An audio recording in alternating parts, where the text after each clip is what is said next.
ทางนี้ก็ได้คือกันนะทางนี้ก็ได้เนาะเห็ดสังกะสีเห็ดประตูพี่น้องเอ้ย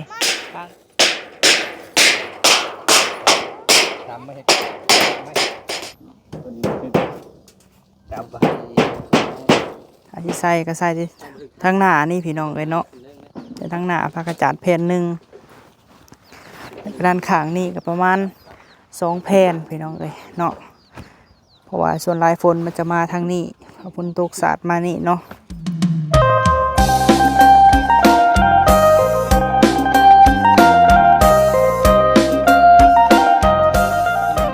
เปิดภาพมาสบายดีเด้อทั้งพี่เด้อสบายดีเทวสบายดีก่อนจ้ะบ่ให้กินได้ค่ะนี่ค่ะสบายดีก่อนปรุงก่อนสบายดีปลาลุงก่อนสบายดีไม่ตู้ยังไม่ตู้ยังแม่ตู้บุญทวี โอ้ เที่ยวมานำมื้อนี้ เอาพี่น้องเอ้ยเปิดผ้ามาสบายดีเด้อไอฮาเด้อบ่เก่งโดยแล้วก็มาแล้วเวียกเนาะเอาพี่น้องเอ้ยกระตุ้นไผ่นี่ค่ะ กระตุ้น โอ้สบายดีเด้อสบายดีน้องสาใส่กระลาเด้ แล้วไปล้างถ้วย ไปล้างถ้วย เราไปเห็ดเบียกเราเนี่ย ไปเห็นเวียกเลยมาอยู่บ่อเช้านี่ฮะ มา โอ้กำลังใส่บานพี่น้องเลยเอาช่วงเที่ยงเนาะพี่น้องเนาะซื้อน้ำมาให้เลยและอาราตีเติมพลังเด้อน้ำเย็นๆคือกันเบิดเลยอ่ะ อย่าตีเอาขึ้นดินนะมาลูกขอบใจเด้อน่าเห็นแล้ว นี่น้อง ยังนำมะพร้าววะ น้องทงโดยอันนี้ของอ้ายพันมหาโดยบัดนี้หันคือว่าประบนกับมาบอก เรามาเรา อืมอันนี้เอามะขามให้ ของประบน ใจเด้อ โดยกินน้ำกันเด้อนี่ของเบาเจิดเนาะลูกปะนางเพิ่นกับมาบอก แม่นเพิ่นมาแต่ว่าเพิ่นไปเรียกเลย เอาทางนั้นแหละเอาทางนั้นแหละ โดยอ่ะ เขาขอชื่อเจ้าก็ดีกินเมื่อไว้นำกิน ครบเบิดเลยเป็นบอกของพายช่องอันนี่ ของปะปน ของเบาเจิดโอ้นี่ของบ่พามีพี่น้องเวลาหันช่องมือแล้วเนาะ เอาละขึ้นเลย มาน้ำลังก็กินน้ำลัง เดี๋ยวเด้อเอาดิ วันนี้คือว่าได้ยินเอาเพิ่นหับข่าวดีชาวใหญ่บ่ แม่น ชาวลาโอ้เนาะ เฮ็ดข้าวเหนียวเฮ็ดข้าวดีข้าวเหนียว ข่าวดีแล้วนี่เอาพี่น้องเอ้ยบาทนี่งามงาม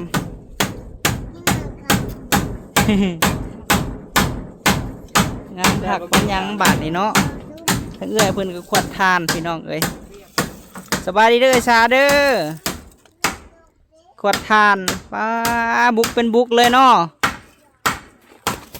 ผักอีหลีพี่น้องเอ้ยทั้งพี่เฮ็ดตูบึ้มบึ้มทั้งพุ่นไงกุ้มเนาะทั้งพุ่นนะ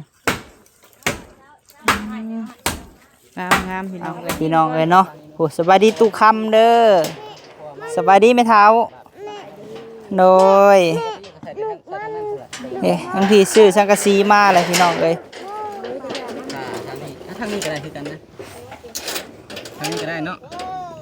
เห็ดสังกะสีเห็ดประตูพี่น้องเอ้ยทางเข้าเฮือนซานของไอหาอีหลาเศร้าแล้วบ่ไข่ฮะลูกเศร้าแล้วบ่ไข่แน่บ่กันยาเพิ่นไข่ฮะว่านี่ไปหาหมอติ ทำมันบาปกติ โดยคลิปเก่าอ้ายมาต่อกันที่ซื่อ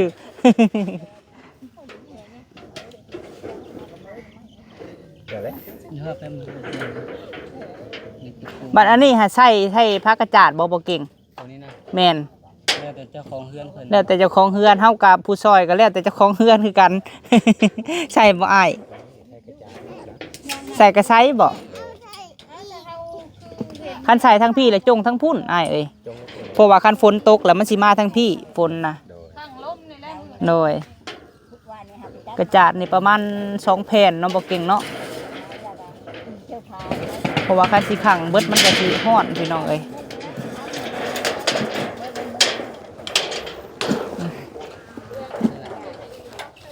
พี่น้องเอ้ย เป็นทรงโมเดิร์นเนาะอ่านบ่เก่งบัดตัวเทิงนี่เฮาตรงหาน่ะมาน่ะอัดบ่ พามันนี่แล้วก็พาเบิ่งงานเยอะ ทั้งกระสีด้วยหาก็เอามานะ โอ้ มีเลยตะกี้บ่มี โดยตอกมุใส่พี่น้องอันนนบนหันเนาะ ใส่ลังสีใส่มันเบิดลังกระสีตะกี้ โดย บัดนี้มีแล้วซื้อมาตื่น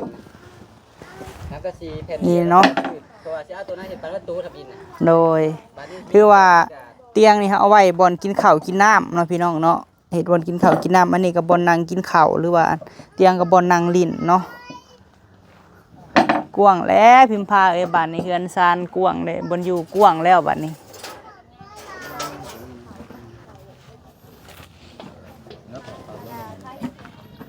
นี่เพิ่นเฮ็ดอันหน้าต่างพี่น้องเอ้ยไปซื้อนี่มาใส่เฮ็ดซื้อบันพับมาเฮ็ดประตูทางเข้า ทางนี้ไปพุ่นตัวสิใส่นี่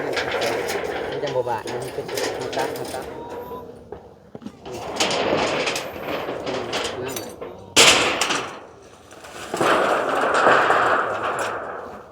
อันนี้ก็เป็นกักสีกักนึง กันย่าก็อยากซอยบ่ปกละ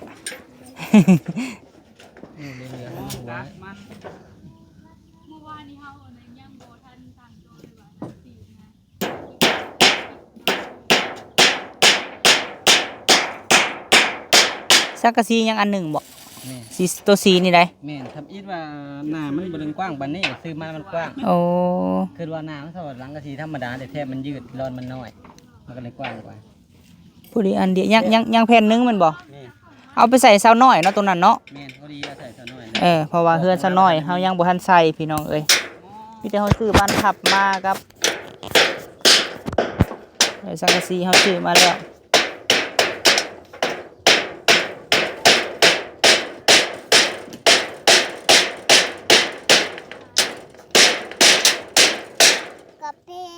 ฮะ กาแฟ ไผซื้อให้ อยากกินละอยากกินบ่แม่นกาแฟ โอวันตินบ่ วันตี ไผซื้อให้บอกดู ป้าต้นมีลูกว่าหั่นมาตาทานก็เป็นอันนี้ว่าไปขวัญทานไม่ชาบ่ขวัญทานก่อนแล้วบ่ คนมาตอกกันไหม เราไปขวัญทานบ่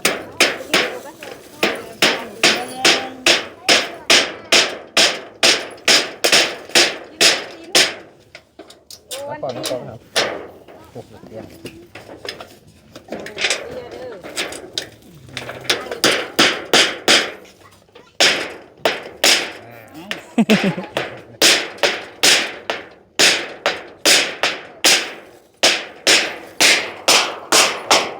ทำไม่ให้เนาะ โอ้เบาทง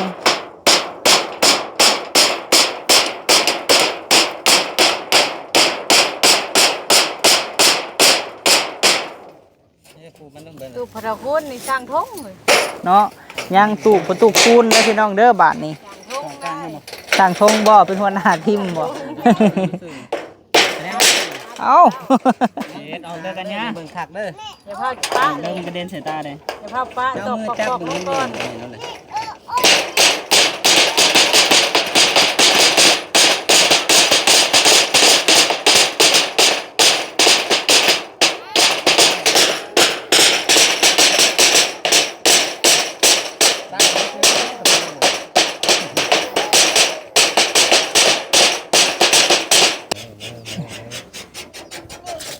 เดี๋ยวต้องไปตามเหลี่ยมนี่แข็งมันอย่าต้องเสร็จมือตัวคนเม็ดคนได้ เม็ดเอามือข่อยแล้วมันดึงขึ้นแล้วก็กิน จะถิ่มซื้อนะ กินไปซื้อเม็ดเลยลุดออกจากมัน โอ้คักแท้สร้างนี่เนาะ ต่อมันแรงครับปลาตะปูครับประตู น้องแผ่นหนึ่งเอาไว้ใส่เหือน้อยแหลมเอ้ยโดย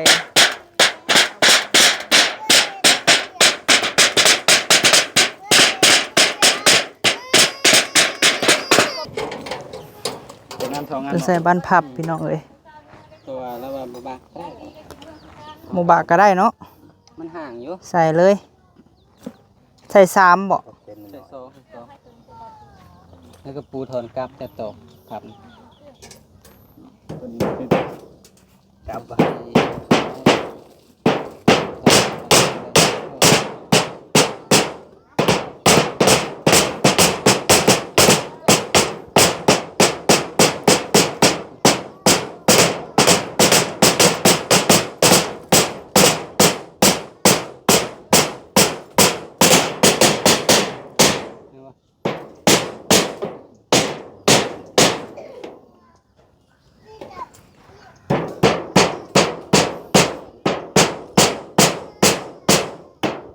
ถ่ายแล้วคลิปมาทงถ่ายแล้วคลิปมา ตายแล้ว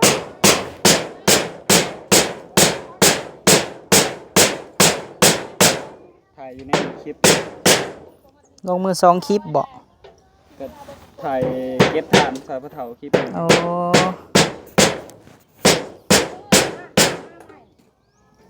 เจ้าแหลมเมื่อแล้วบัดนี้เนาะ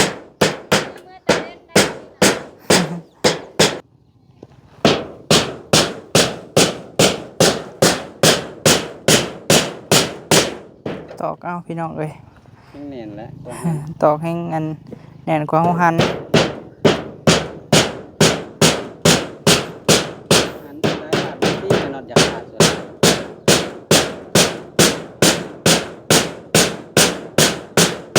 เรียบร้อยบัดนี้ลองเบิ่งบัดนี้ โอ้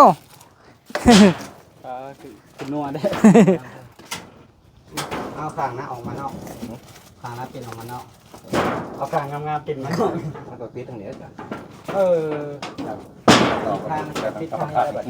ปิดข้างนี้แล้วปิดข้างนี้แล้วบัดนี้มาเข้าไปในก่อน เอาอันนี้เข้าในเนาะ โอ้ยตอกขาดกลับมาทางนี้จ้ะ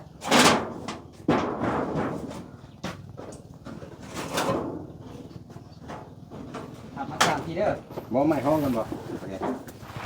เขาทำไมนอนห้องตีน จะมีอะไรบ้าง บ่มีไงพวกห้องพวกปฏิธรรมนี่นั่น เด้อมาแป๊บนึงเด้อแล้วจะห้องมึงต่อพิษขาได้ไหม ปิดได้บ่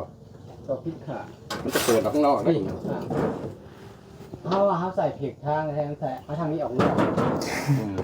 โอ้ยเอาตอระบิดมาหันออกก่อนไม่ผิดทาง นี่มันเป็นมิดนะ หันบัดพับเฮาบ่ มันต้องขาด ตั้งทางพิษตั้งคือแต่ตอกเลยลืมเบิ่ง เอาให้เพิ่นแก้พี่น้องเอ้ยบาดนี้สร้างใส่ผิดด้านนะเพิ่นสิเอาอันทางอันน่ะทางสีฟ้านี่ออกนอกเนาะทางพุ่นเก็บฐานแล้วทางพุ่นหลายสอบเติบได้นี่เนาะอ๋อ2 4 6 8 10สอบฐานงามอีหลีเนาะเอ้ยเนาะอ๋อได้จักสอบแล้วขายนี่ฮะ คล้ายๆ10แผล ค่าขาย10สอบไม่ได้20สอบนี่พี่น้องเอ้ยได้อยีดอกบ่เป็นทอนหา60พุ่นบอกคันบ่กลัวยังหลายอยู่พี่น้องเอ้ยตูบใหม่ก็ใกล้สิแล้วพี่น้องเอ้ยใกล้สิสำเร็จเนาะเดี๋ยวมื้ออื่นน้องเคยกับน้องสาวเพิ่นก็สิมาเบิ่งอีกพี่น้องเอ้ยท่านว่าซื้อฟ้ากระจงกระจาดใส่เนาะก็สิให้เพิ่นเบิ่งพี่น้องเอ้ยเพราะว่าทางนี้นะเฮ็ดไว้โล่งเลยเนาะทางนี้ถ้าสิใส่ก็ใส่ที่ทางหน้านี่พี่น้องเอ้ยเนาะแต่ทางหน้าฟ้ากระจาดแผ่นหนึงแล้วก็ด้านข้างนี่ก็ประมาณ2แผ่นพี่น้องเอ้ยเนาะเพราะว่าส่วนลายฝนมันจะมาทางนี้พอฝนตกสาดมานี่เนาะทางพุ่นก็ปล่อยไว้โล่งเลยพี่น้องเอ้ย2-3 มื้อแล้วได้มาพี่เนาะมาประจำอยู่พี่ก็ได้ บริษัทก้อนดอกก่อนบ่ยามันกว้างยามันเราใส่ตอมันก็จังอันจังหลายคล้ายเบิ่งขวานบ่ได้บากนะห้องละห้องดึงไว้เด้ออันจังอันมึง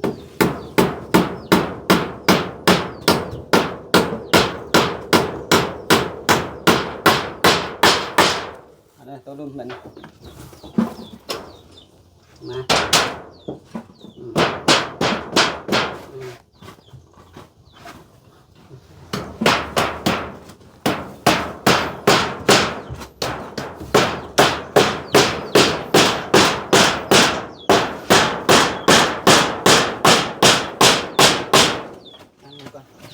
อัดเบิ่งรูปบัดนี้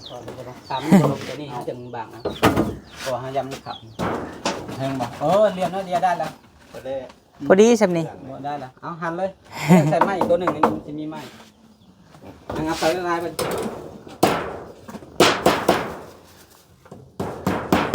ไม่มัดก็พอดีเบิดเลยบ่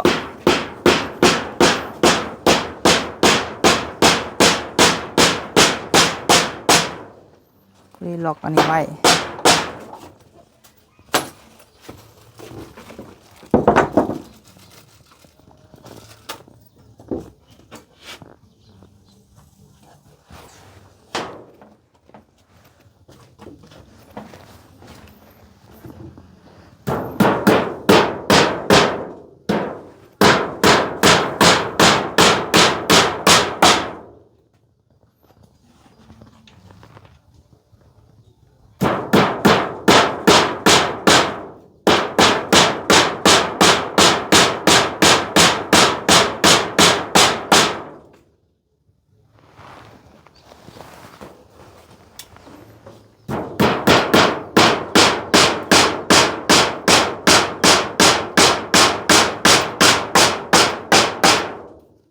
แน่นคักบาดนี้ กุญแจก็ซื้อมาแล้วมันบ่โอ้ได้พี่น้องเอ้ย เอาไม้ตัวนี้ใส่แล้วนึงมาลองกัน ใส่ก็ได้ดิใส่กล่องก็ บึงกันมาใส่กันสิได้หาแนวซีล็อกแล้วซีล็อกมันสิได้ใส่กันเด้อไม้ตัวนั้นเลยตัวในออกมาเบิ่งดูหาได้บางอันออกมาเบิ่งดู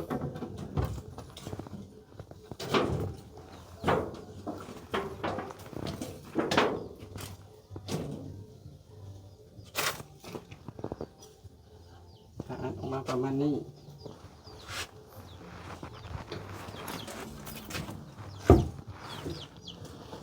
มา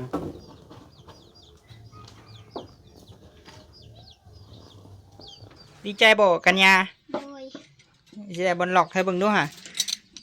กุญแจอันกับแนวล็อกอะไรล่ะเดี๋ยวให้เก่งเพิ่นเฮ็ดให้อยู่ห่ะกำลังอันแปลงพี่น้องเอ้ยเฮ็ดพอได้กันไว้เข่าไว้น้ำอยู่ในเวลาบ่อยู่แล้วก็ล็อกไว้เนาะดีกว่าบ่มีแนวอันประตูได้พี่น้องเอ้ยมีแต่มื้ออื่นเฮาสิซื้อผ้ากระจาดมาพี่น้องเนาะผ้ากระจาดมาอีกสัก3-4 แผ่นมาขังเบื้องนี้เนาะ เอาในกระปุกกุ๊บไม่อันนั่นแหละเห็นบ่ เห็นบอกกันเนี่ยเอาให้บ่าวมึงดูค่ะ ว่าทางหลังในถุงอะไร นี่ค่ะ ในกระปุกกุ๊บหน่อยเห็นบ่มาโลดในกระปูเด้อ โอ้ยบ่เนาะ อันนับมาให้ นี่เบิ่งให้บ่าวเอาให้มีอยู่บ่ตะปุกกูบ่แม่นเบิดแล้วบ่เดี๋ยวนี้มีอยู่อ่ะเด้เห็นอยู่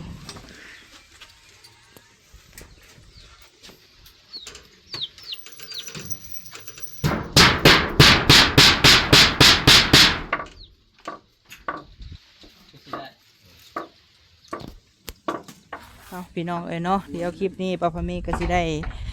ขอจบคลิปก่อนเนาะอยากสิให้น้องเคยเพิ่นปิดช่องว่างหันเนาะพี่น้องเนาะหลายท่านก็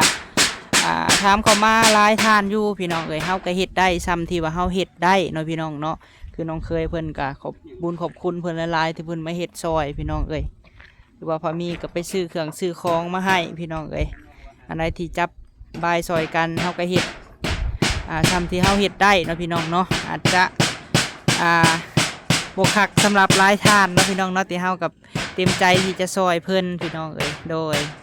เอาแต่สิไปซื้อเครื่องซื้อของอีกก่อนพี่น้องเอ้ยให้ทางน้องเคยเพิ่นเฮ็ดถ่าเนาะยังสิไปซื้อผักกระจาดพี่น้องเอ้ยทั้งพี่แหละเนาะ แล้วก็คันข้างนั่นเพราะว่าทางนั้นสิปล่อยโล่งไว้เลยพี่น้องเอ้ยโดยจังไดก็ขอบคุณหลายๆเด้อเนาะทาง